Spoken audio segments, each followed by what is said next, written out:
Vandag is donderdag 10 April en ons is die week op reis na Palmsondag, die triomtoglike intog. En ons reflekteer vandag oor die kinders se lof. Jy sien, te midde van die skare se juigkrete was dit die kinders wat Jesus se lof op 'n suiwer manier gesing het. Hulle stemme herinner ons aan die onskuld en geloof wat God behaag. Palmsondag is ook hul dag. Matteus 21 vers 15 tot 16 sê die volgende: Maar toe die priesterhoofde en die skrifgeleerders die wonderlike dinge sien wat hy doen, en ook die kinders wat in die tempel aanhou uitroep, prys die seun van Dawid, was hulle verontwaardig.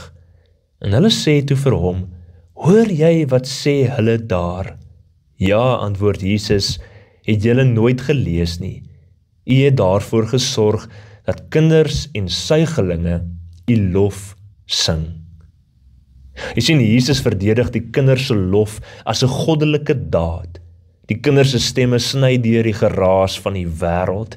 Hulle het gesien dat die geleerdes gemis het Jesus se ware identiteit. En Palmsondag nooi ons om met kinderlike geloof te nader. So laat ons vandag sing soos die kinders met oorgawe en vreugde en ons geloof vernuwe in die koning wat kom. Luister na hierdie gedig, Hosanna se kleintjies. Klein stemmetjies helder en fyn, sing Hosanna in sonneskyn. Palms in hande, oë wat blink, hul lof aan die koning wink.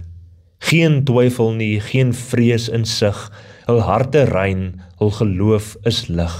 O kinders, wat leer julle ons om Jesus te groet met pure kans? Een van die wyshede van die woestynvaders is die volgende: 'n rein hart is soos die van 'n kind, vry van kwaad en vol vertroue. Die kinders se hosannas was nie berekend nie, maar opreg, 'n les vir ons almal. Kom ons bid saam.